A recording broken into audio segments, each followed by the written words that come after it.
What's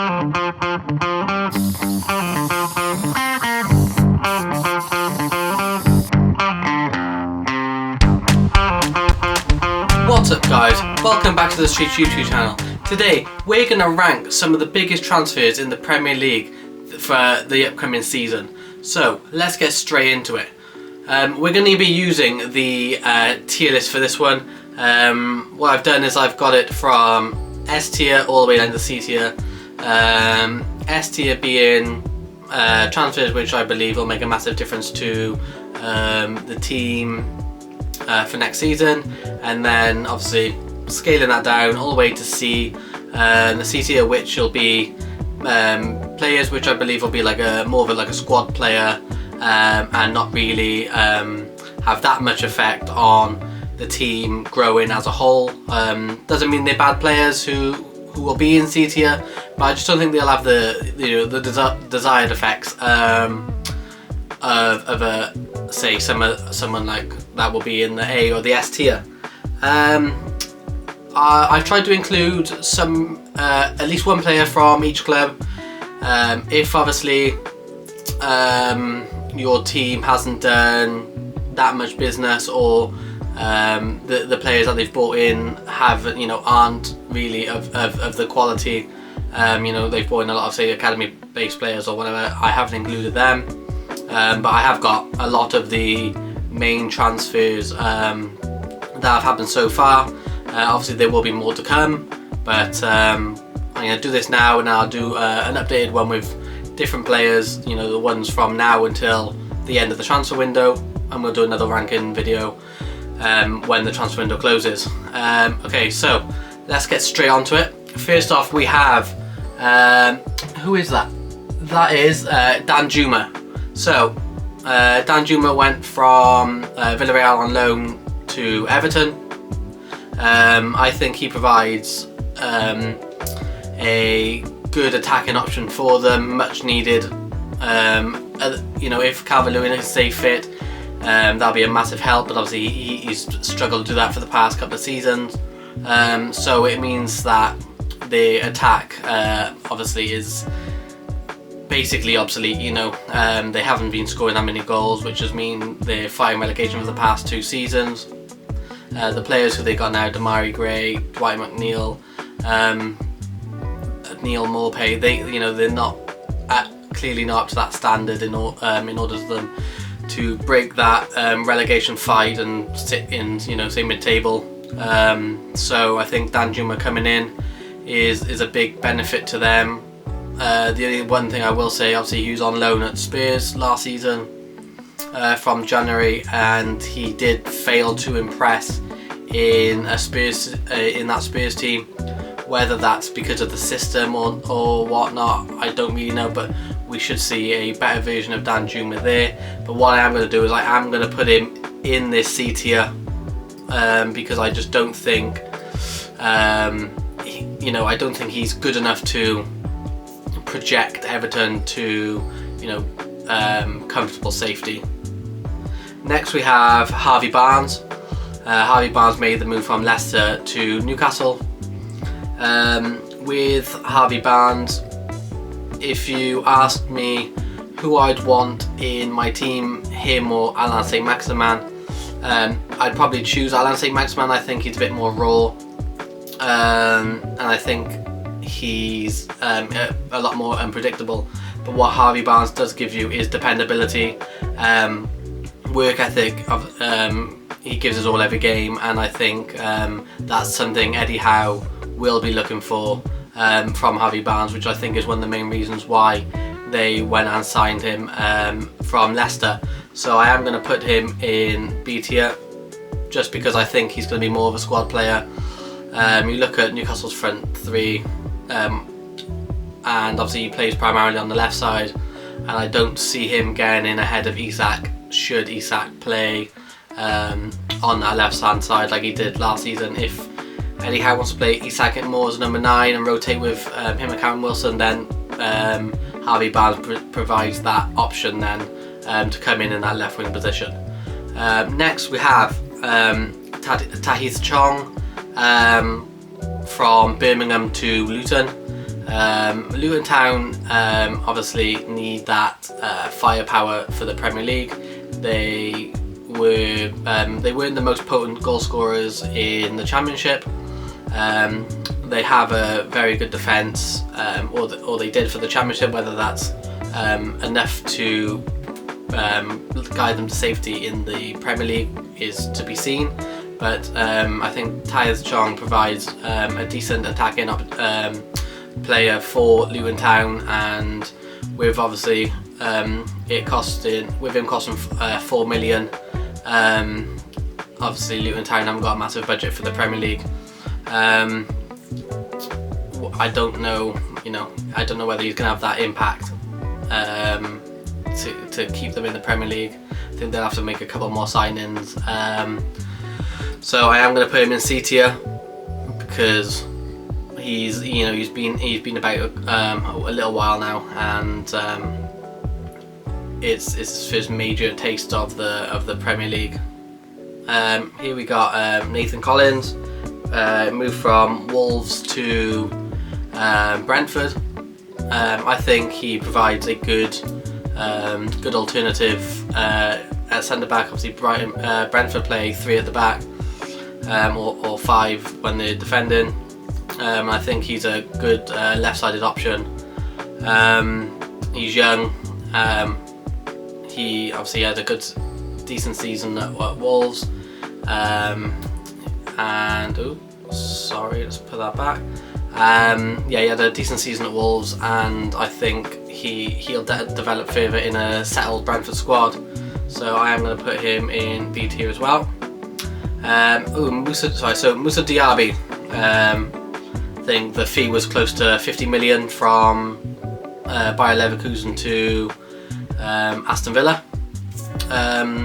One thing I will say this is one can only hope, or Aston Villa fans can only hope, that he'll have a greater impact than Leon Bailey did from the same team. I believe he will. In a previous video, my table predictions and the one player each Premier League team needs video, I did state that Aston Villa should look for a left wing in order to free up Ollie Watkins to continue playing in that number 9 role. You've seen the second half of the season when he was there, he was prolific. He was scoring loads of goals in the second half of the season, which obviously projected Aston Villa from, say, 15th when Steven Gerrard's reign came to an end, and obviously the end of the season to where they finished 7th. So I'm going to put Moussa Diaby up in A tier because I think he's going to have a big season for Aston Villa. I think Aston Villa will do well as a whole off the back of it. Next we move on to Elanga, moving from Manchester United to Nottingham Forest. One thing with Elanga, obviously he has over 50 appearances for Manchester United. So you would say that is more than enough time for a player to prove how much ability he has at a top club. The fact that Manchester United are getting rid of him proves that he probably doesn't have the ability for the top level, but I think he will be a good signing for Nottingham Forest, hopefully to maintain that push to keep them in the Premier League for another season. But we'll just have to see, what his mentality is like, going from being at a prestigious club like Manchester United to fighting for a win and to stay in the Premier League. It was a different type of fight now being at Nottingham Forest, and we'll have to see if he has the mental capabilities for that. So I am going to put him in C tier because of that. Hopefully he proves me wrong. He has a very good season at Nottingham Forest. But until then, I'm going to put him in C tier. I think he see if his mentality is, has a positive one or a negative one. I think it might be dwelling on the negative side, unfortunately. Okay, so we move on to Kai Havertz, one of the first big transfers of the window, and Obviously, it's a 65 million fee from Chelsea. One thing I will say is Arsenal are looking to adjust his position slightly. Chelsea, who's playing as that false number 9, did the same thing at Bayer Leverkusen. Now Arsenal are adjusting him back to, say, more of an 8 position, where they'll have Odegaard as the 10, Martinelli, Saka out wide, and then Jesus up front. But one thing that Havertz does is that he's versatile. He can play there, he can play as the 8, he can place out to the left if needed to. So he does provide that versatility. The one thing that I will say is obviously it's a lot of money for a player which after the hype around him from Bayer Leverkusen, I would say ultimately, other than scoring in that Champions League final, I think he has been a bit underwhelming. He has got age on the side, he can still improve. Hopefully, Arteta's a good coach, can get the best out of him. Chelsea's been quite unsettled for quite some time now, so that could have played into it. So I'm going to put Havertz in B tier at the moment, just because of that adjustment. I hope I'm proved wrong, and I hope that Havertz goes on and has a great season at Arsenal. But I think for a player that doesn't really have a specialist position, it's to pay 65 million, it is a lot, and I think they could have used that money better elsewhere. Okay, now we move on to Nicholas Jackson, another player from Villarreal, this time moved to Chelsea. When he was reported to be joining Chelsea, obviously not that many people knew who he was. Being only 22, having a breakout season in Villarreal, he had a very good second half of the season there. Ended with 15 goals last season for Villarreal. But he's come to Chelsea. I've watched the pre-season games so far, and he's been electric. His link-up play, especially with Nkunku, has been excellent, and he's assisting and scoring, and he looks very composed in and around the area. So I think that he will work out, and I think he'll be a very good signing for Chelsea this season. So that's why I'm putting him in A tier. Okay, now we've got Raul Jimenez going from Wolves to Fulham. The only reason I can see this transfer has happened is because of Mitrovic's reportedly wanting to depart and go to Saudi.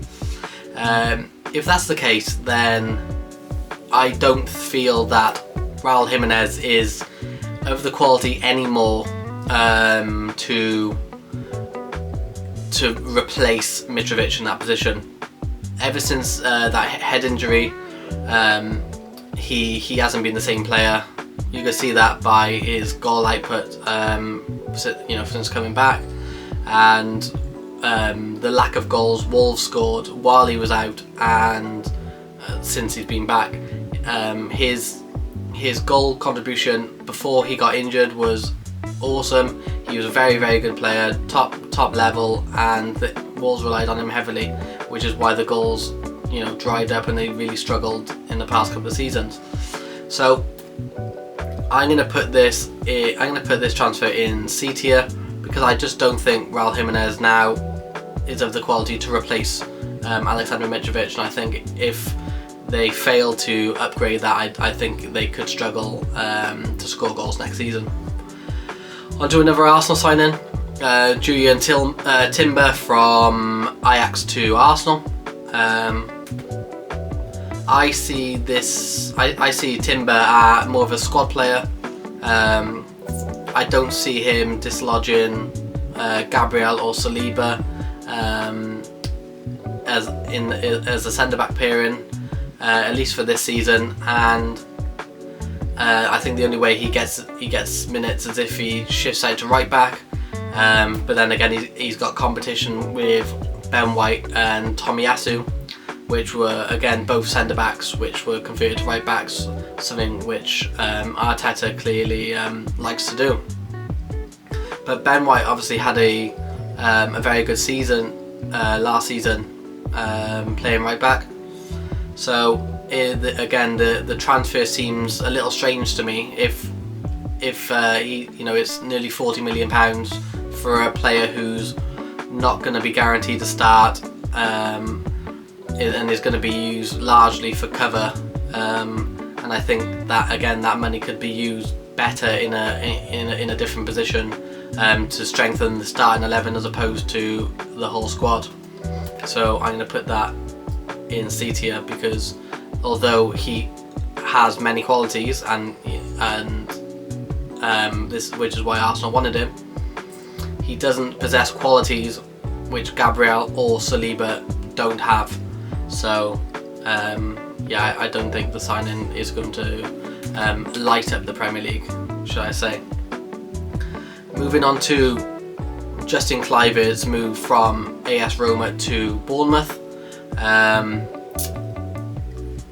Kluivert's career has kind of stagnated. He burst onto the scene at a young age, obviously the son of Patrick Kluivert, and he's been to quite a lot of clubs. He should be, coming into the prime of his career now. Wasn't getting minutes at Roma, and he's hit a point in his career where he needs a change.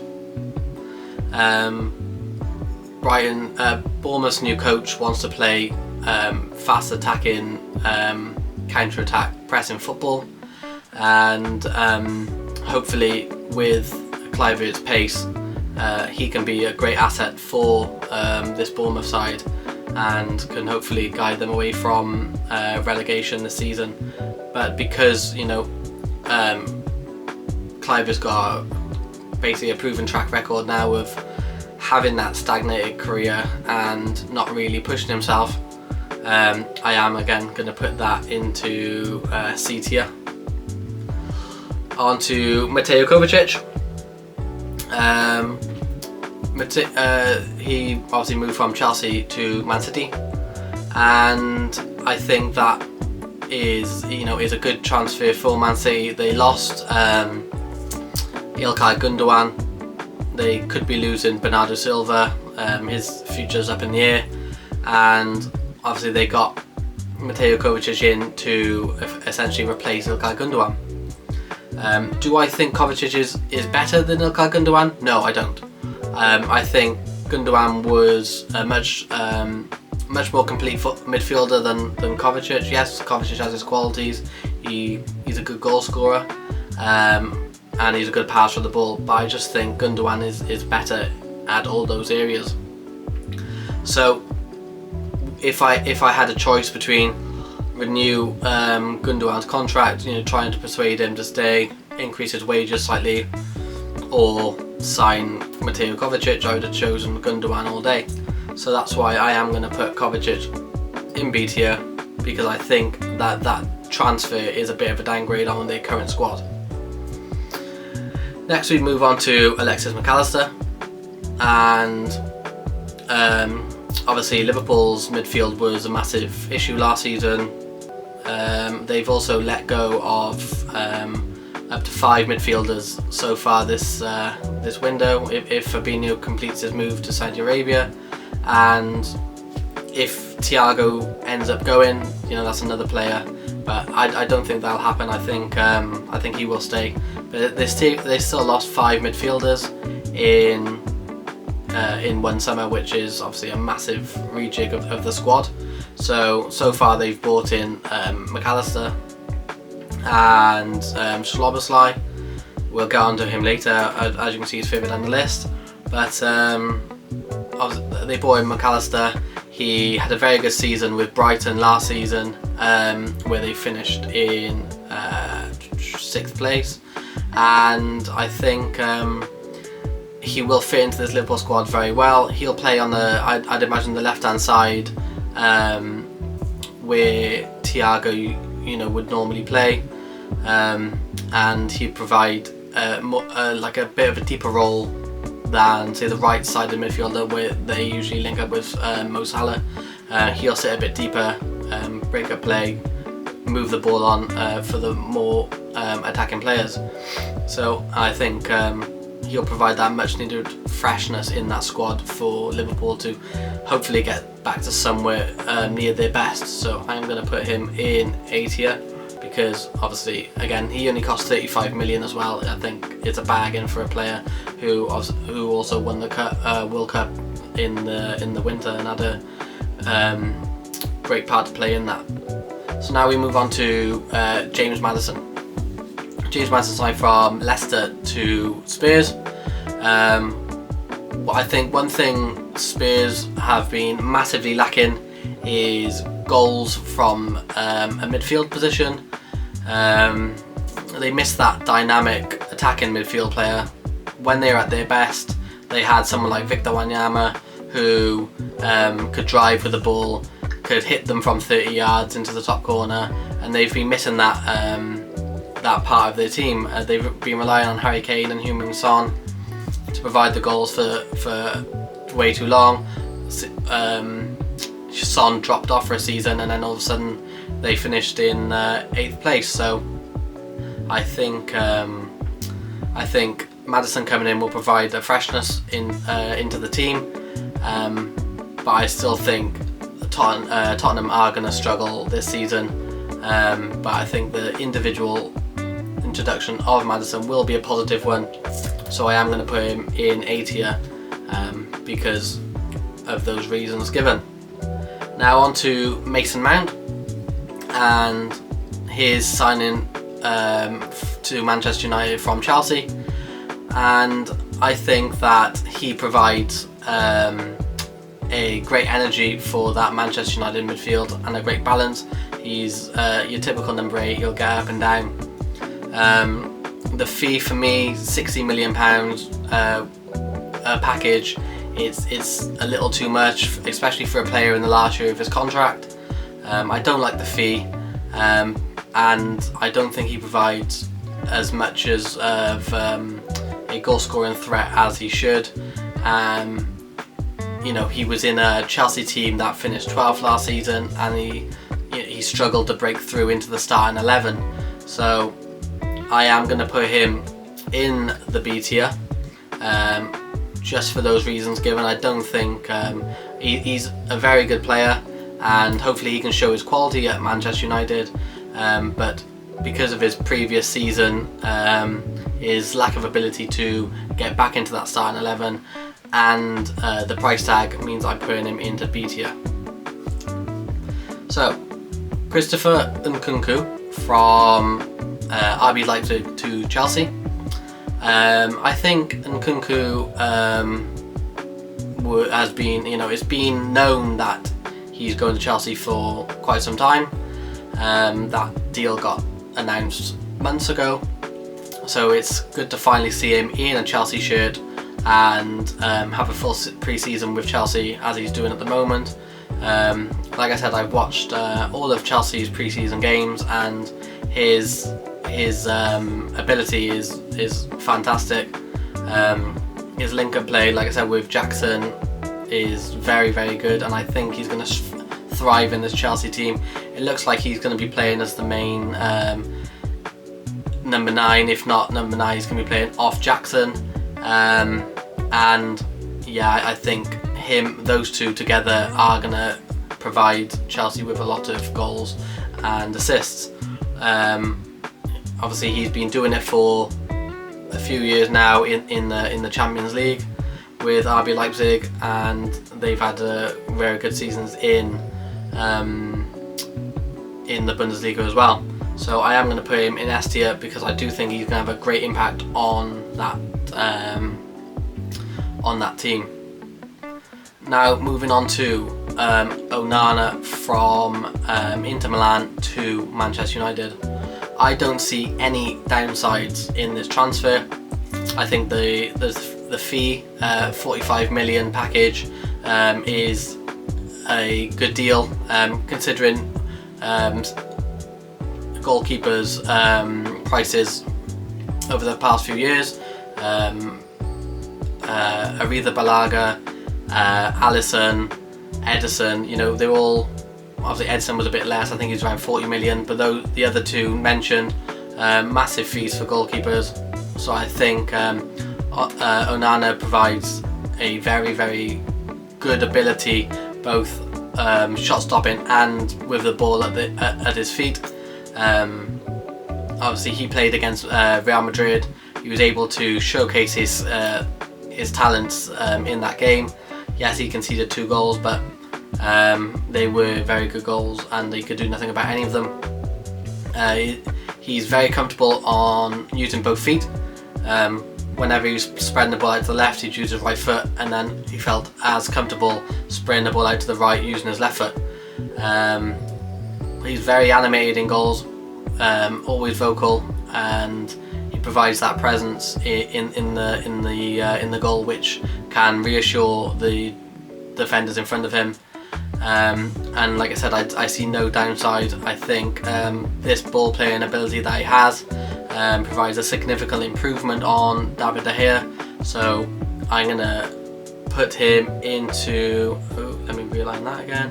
I'm gonna put him into the S tier because I'd see no downside in his transfer. Next we move on to Joao Pedro from Watford to Brighton. Brighton need a number 9. It's with you know, Danny Welbeck isn't getting any younger. He's 32 now, and they can't rely on Ferguson to score 15-20 goals at such a young age. So they did need that new attacker to come in and get them the goals. How good his form was at Watford, we don't really know. Obviously it's Championship football, it's still a decent level, but it's yet to be seen how he will perform in a good Premier League side. But I do think it is a good signing for Brighton and a much needed one, so that's why I'm going to put him in B. Next we move on to Declan Rice, obviously the most expensive English player of all time, and his move from West Ham to Arsenal. I think that it's obviously a massive improvement on Granit Xhaka, who he's going to replace, and I can only see him relishing his role in this Arsenal squad. It looks like with the signing of Havertz, and obviously they've got Thomas Partey still as well. Looks like Thomas Partey is going to be more of a bench player now, making way for Declan Rice. And I think they're actually going to put Declan Rice deeper, and I think he's going to be playing more of a 6th position this season to allow Havertz to move forward. And then obviously you have, like I said, your Odegaard as the 10, and then your attackers. I would have much rather have seen Declan Rice be a natural number 8, but obviously because he's done it now for West Ham for many years, he's done it for England, and he's still only 24. He's got a lot of progressing still to do. He's still not in his prime yet. I am going to put him in S tier because I think if obviously he stays at Arsenal for a few years, he can find success there, and I think it will work out to be an excellent signing for Arsenal. Look, it doesn't matter obviously if it costs 105 million. Next we move on to Szoboszlai from RB Leipzig to Liverpool. I think that he will provide a great attacking threat for Liverpool this season from that midfield role. He also provides cover for Mo Salah because he can play off the right wing, and I think that he is an excellent addition, and I think he'll do better than Alexis Mac Allister. I think the way he plays, I think fans and pundits will gravitate towards Szoboszlai more than Mac Allister. and I think that with his goals and assists that he'll provide, fans and pundits alike will believe that Szoboszlai is and will be a better signing than McAllister. So I am going to put him in S tier because I think he will have that great improvement at Liverpool. Next we move on to Youri Tielemans from Leicester to Aston Villa. Tielemans' season last season was really underwhelming, and I don't see him progressing that much at Aston Villa. I think he'll be used as a squad player. I don't believe he's better than Douglas Luiz. He's better. I think he's a better football player than John McGinn, but I don't think he has a better attitude than John McGinn. So he will have to fight for that position, and obviously one benefit to Aston Villa is that it came on a free, so that's why I'm going to put him in B tier as opposed to C tier. If he cost a fee, I would have probably put him in C tier because obviously last season was that lacklustre from him. I have my doubts, but like I said, hopefully with all these players, whether I put them in A, B or C, I hope that they can all prove me wrong and they can go and better themselves, and by the end of it I could be proved wrong and they could all be put into S tier. So we will see. Next we move on to Tonali from AC Milan to Newcastle. At the time when Newcastle were in for him, it was, I can't say it was a shock because obviously Newcastle got unlimited wealth now, but it was a shock to see somebody go from AC Milan to Newcastle, and I think that the signing of Tonali will complete that Newcastle midfield, and it will create a good balance for their team for the upcoming season, and much needed depth obviously because they got Champions League football. That midfield three now with Joe Linton, Bruno Guimaraes and Tonali, it's a very good, strong, stable three in midfield, and I think Tonali will alternate with Bruno, whether one sits and one goes, and I think it's an excellent signing for Newcastle, so I am going to put that in A tier. And last but not least, we have James Trafford from Manchester City to Burnley. Obviously James has come off the back of a brilliant under 21 Euros campaign where England won the Euros and James didn't concede a goal. He saved a last minute penalty in the final to clinch the trophy for them, and I think he'll be a great addition for an excited Burnley side coming back into the Premier League. So I am going to put James in the A tier as well, because I think it's a very good next step for him to progress. Obviously he's still very young and he will need to step up in order to progress further, but I think Burnley is a very, very good move for him, especially working under Vincent Kompany, who has great connections with Manchester City. Right, so that's the end of this video. That's all of the big names, as you will, for each club that has signed so far, and if you disagree with anything that I've said, just pop it in the comment section. I look forward to reading the comments and discussing with each and every one of you who I think or who you think should have been placed in a different tier, and other than that, I will see you in the next video. Peace.